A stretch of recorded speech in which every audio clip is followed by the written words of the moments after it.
Welcome to the channel physics classes with Devna Tiwari. आज की video में हम बात करेंगे किसी इलेक्ट्रिक डाइपोल को यूनिफॉर्म इलेक्ट्रिक फील्ड में रखने पर उसकी पोटेंशियल एनर्जी क्या होती है, उसका डेरिवेशन कैसे किया जाता है और उस पर बेस्ड क्वेश्चंस कैसे पूछे जाते हैं। एक एक करके सारे पॉइंट्स बताऊंगी, तो वीडियो को शुरू से आखिरी तक देखिएगा। और हाँ, जो लोग नए हैं चैनल को जरूर सब्सक्राइब कर लो। सबसे पहले तो जान लेते हैं पोटेंशियल एनर्जी की मीनिंग क्या है। किसी भी ऑब्जेक्ट की energy by virtue of its position potential energy कहलाती है। जैसे ऑब्जेक्ट चल रही है तो डायनेमिक स्टेट में है तो काइनेटिक एनर्जी है, और किसी पर्टिकुलर पोजीशन में है तो पोटेंशियल एनर्जी। यहाँ बात हो रही है डाइपोल की potential energy in uniform electric field. तो किसी डाइपोल को इलेक्ट्रिक फील्ड से थीटा एंगल पर यहाँ रखा गया है। थीटा एंगल पर रखने पर होता क्या है, उस पर टॉर्क लगता है। क्या फॉर्मूला होता है टॉर्क का? Torque equal to P cross C या पी ई साइन थीटा। इसका पूरा डेरिवेशन मैं पिछले वीडियो में बता चुकी हूँ, लिंक शेयर कर दूंगी, देख लेना। इस पोजीशन में उसकी पोटेंशियल एनर्जी क्या होगी, इसे डिराइव कैसे करेंगे, आइए देखते हैं।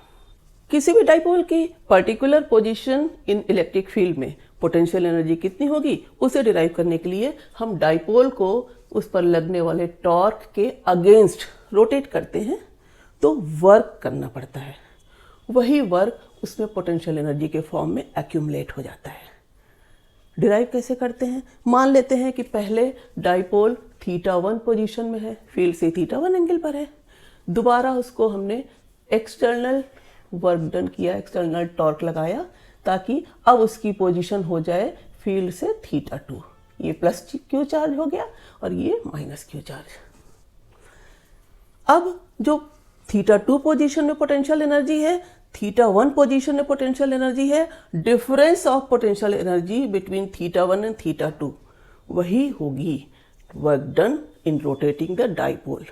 और उसी एक्सप्रेशन को हम कैसे निकालेंगे ताकि हम थीटा एंगल या किसी भी एंगल पर रखे हुए डाइपोल की पोटेंशियल एनर्जी बता सकें।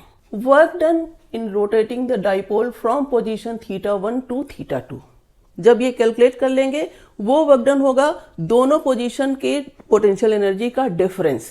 अब इस डिफरेंस से पर्टिकुलर पोजीशन में डाइपोल की कितनी पोटेंशियल एनर्जी होगी ये कैलकुलेट किया जाता है। कैसे, देखो। सबसे पहले वर्क डन का फॉर्मूला आना चाहिए।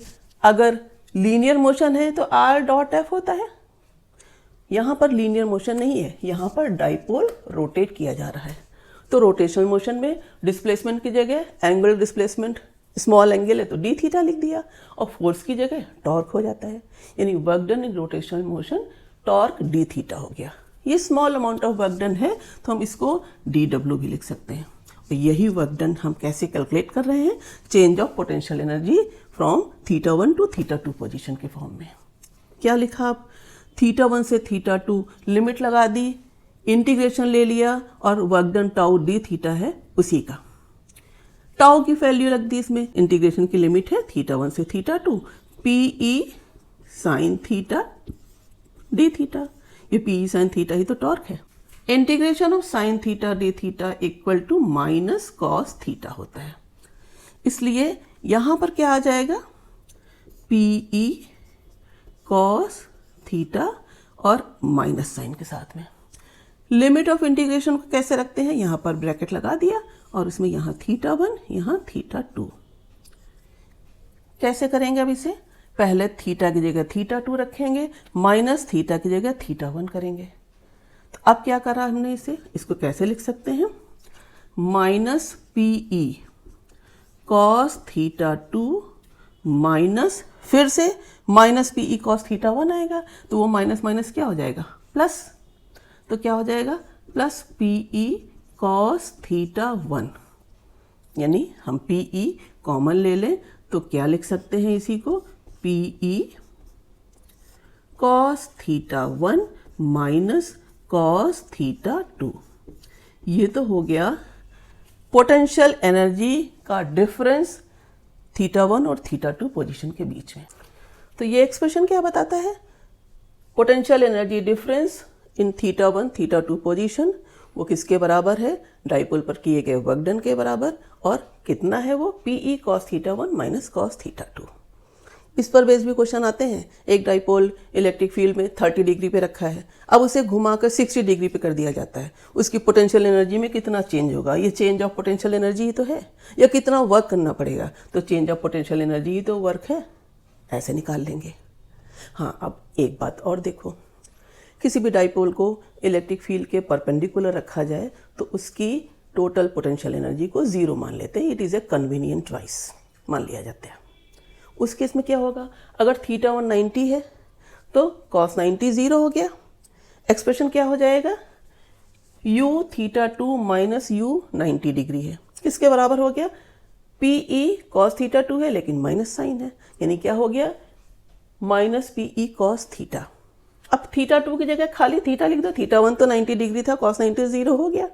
अब एक्सप्रेशन क्या बन गया जो हमें निकालना था कि डाइपोल की थीटा एंगल पोजीशन में पोटेंशियल एनर्जी कितनी हो गई? Minus PE cos theta.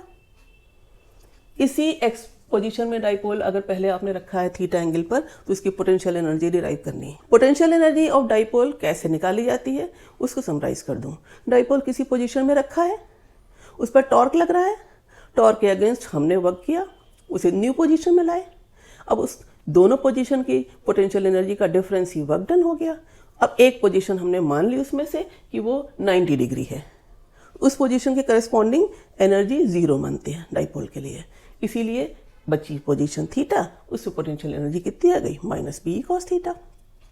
अब एक ट्रिक बताती हूँ जिसमें आपको कैसे आसानी होगी लर्न करने में। केवल यही फॉर्मूला लगाना है, चारों पोजीशन आ जाएंगी। कब स्टेबल इक्विलिब्रियम है, कब अनस्टेबल इक्विलिब्रियम है, वो कैसे याद करोगे? देखो, इलेक्ट्रिक फील्ड की डायरेक्शन एक ले ली। अब इसमें फील्ड से थीटा एंगल पर डाइपोल मोमेंट है माइनस क्यू से प्लस क्यू, तो अगर थीटा एंगल पर डाइपोल रखा है, टॉर्क कितना लगेगा? PE साइन थीटा, मैग्नीट्यूड बता रही हूँ, और पोटेंशियल एनर्जी कितनी होगी? Minus PE cos theta. अभी आपने यही तो डिराइव किया। डाइपोल अगर फील्ड के परपेंडिकुलर रखा है, टॉर्क क्या होगा? मैक्सिमम होगा PE। क्यों? थीटा 90 साइन 91 हो जाता है, और थीटा 90 है तो कॉस 90 0 हो जाता है, तो इसकी पोटेंशियल एनर्जी 0। यही कन्वीनियंट चॉइस यहाँ पर cos theta 1 minus cos theta 2 expression जो डिराइव किया तो उसमें यूज भी की गई थी। अब कोई डाइपोल इलेक्ट्रिक फील्ड के पैरेलल रखा है। पैरेलल रखा का मतलब क्या है? डाइपोल मोमेंट और इलेक्ट्रिक फील्ड के बीच का एंगल 0 है। अब क्या होगा? टॉर्क 0, क्योंकि एंगल 0 तो साइन 0, टॉर्क के फॉर्मूले में सब रखते चले जाओ, और माइनस PE, ये मिनिमम पोटेंशियल एनर्जी होगी। बहुत बार पूछते हैं किसी डाइपोल की पोटेंशियल एनर्जी कब मिनिमम होगी? जब वो इलेक्ट्रिक फील्ड के पैरेलल रखा हो। कितनी होगी? माइनस PE कॉस 01 हो गया तो केवल माइनस PE बचा। कौन से इक्विलिब्रियम में होगा? Stable equilibrium position. ये सारी चीज़ें केवल इतनी सी बात से आप याद कर सकते हैं। ये टेबल याद कर लीजिए ऐसे। उसी तरीके से अगर कोई डाइपोल इलेक्ट्रिक फील्ड के एंटी पैरेलल रखा है, P और E के बीच का एंगल 180 डिग्री है, तब क्या होगा? टॉर्क तो अभी भी 0 होगा, क्योंकि साइन 0 और साइन 180 दोनों 0 होते हैं। और अब पोटेंशियल एनर्जी प्लस PE हो जाएगी, क्योंकि कॉस 180 डिग्री माइनस 1 होता है, तो पोटेंशियल एनर्जी प्लस हो जाएगी। इक्विलिब्रियम कैसा हो जाएगा? Unstable equilibrium. तो डाइपोल की डिफरेंट पोजीशन में, उसके डिफरेंट ओरिएंटेशन में कितनी पोटेंशियल एनर्जी होगी, कितना टॉर्क लगेगा, उम्मीद करती हूँ आपको इस वीडियो के माध्यम से जरूर समझ में आया होगा। Thank you.